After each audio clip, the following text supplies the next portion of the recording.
So tonight's tonight, man. Yeah, it's exciting. It's exciting. It's the journey begins, and I'm really excited about the opportunity that we have, and this group of players. I've got to know them a lot better here over the last 3 or 4 weeks, and I just look forward to going on this journey with them. I think we got a chance to be a decent team. We're gonna have to work at it. I saw you talking to Rempe a little bit after the date this morning. Having him on the power play in particular, obviously the size and the way he can affect goalie sightlines kind of speaks for itself, but why, what else is it that you like about him maybe in that spot? Well, one of the things we're trying to do, and I've had a number of conversations with you guys around this with multiple people, is we're trying to provide pathways for these guys to grow their games and develop. And we've talked a lot about this in the off season. How do we get a better version of Mika Zibanejad? How do we get a better version of Laugh, for example, right? And so if we're thinking in those terms, I think part of my responsibility as the coach is I've got to try to provide pathways to give these guys opportunities to grow and develop. And when I look at a player like Remps, and I think it gives me an opportunity to get him on the ice a little bit more. I said this to you guys: if you're a bottom six forward and you are strictly a 5-on-5 player, in other words, you don't participate in any sort of special teams, penalty kill, power play in any capacity, it's hard to find minutes for those guys, right? It's hard to find,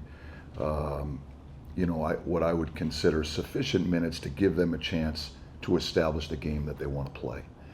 And so, in looking at the group that we've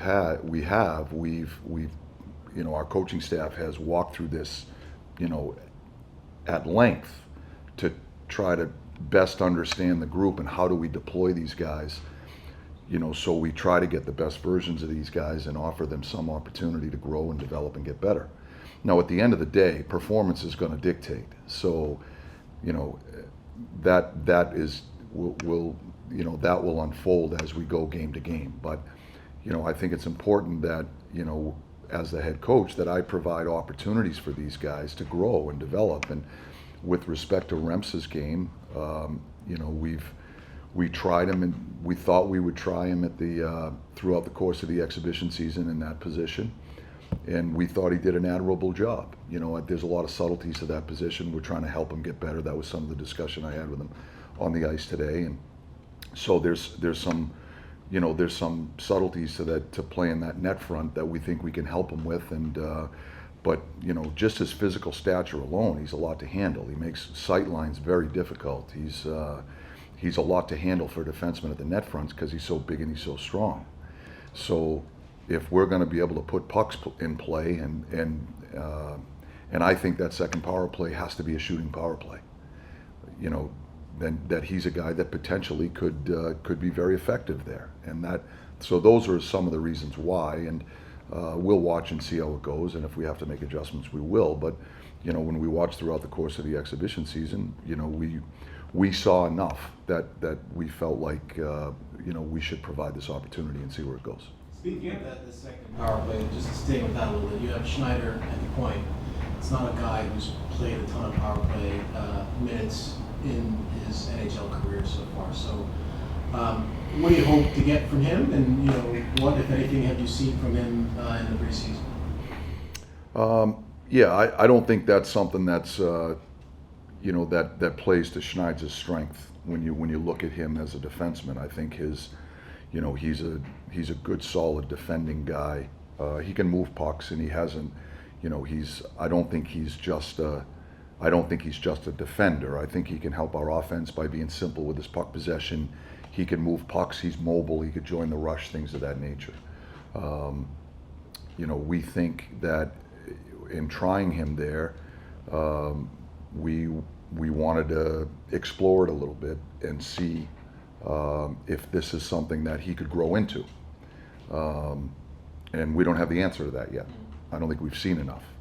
What I do think is what you might see is you might see Foxy, depending on how the power plays go, you might see Foxy stay at the top for the second unit. If we stay in the zone, for example, and we don't have to go down 200 feet for for breakouts a couple of times, we might be able to use Foxy in that scenario.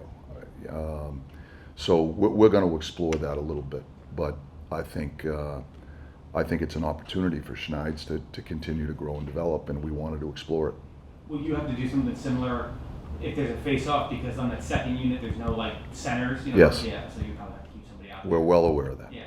So we got these guys taking face-offs, and if it makes no sense if there's a face-off in the offensive zone, if we lose every draw and we're starting behind our net, it kind of defeats the purpose. Yeah. So we're going to watch and see, and if we have to put a centerman on the ice in that scenario, we'll do so. Michael, some of the size, it was interesting to watch this morning, the goalies adjusting to the size of the big forwards in terms of sight lines with shots coming through. With the size that you have up front, is that maybe a plan B alternative of stacking the slot and getting goaltenders out of their structure? Yeah, without question. It's very prevalent in today's game with the way the game's being played. One way you can manufacture offense is going low to high and putting pucks in play, is the phrase that we use, where we're delivering pucks down at the net. And now you've got to get people there. You make the sight lines difficult. I've always been a strong believer that the scoring area is the hardest area in the rink to defend. The puck comes in there, the rebound goes somewhere, and it forces decision making. And sometimes in that process, there's hesitation, right? And within hesitation lies opportunity. Sometimes there's duplication, two guys going to the same guy. And within that lies opportunity. So just by nature of creating a broken play, it's a way to manufacture offense. We've got some talented players that are going to, they're going to make some plays, and they're going to create offense that way, right? We can create offense off our defense. If we defend well, we can create counterattack opportunities through transition in all three zones. This is a third way. In a possession game, when you establish a grind game and a possession game down low, if we can go low to high and spread the zone, and we can put pucks in play and create broken plays, it's going to provide opportunities for guys to manufacture offense. When you have size in that area of the rink, you make sight lines difficult just by nature of the physical stature. You also have an opportunity to out-muscle and get leverage on a potential rebound or a loose puck, which creates more opportunity to score goals. So, in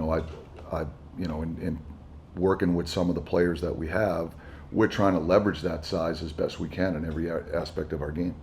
How special is it for you to be part of the Rangers 100th season and just be a part of this history overall?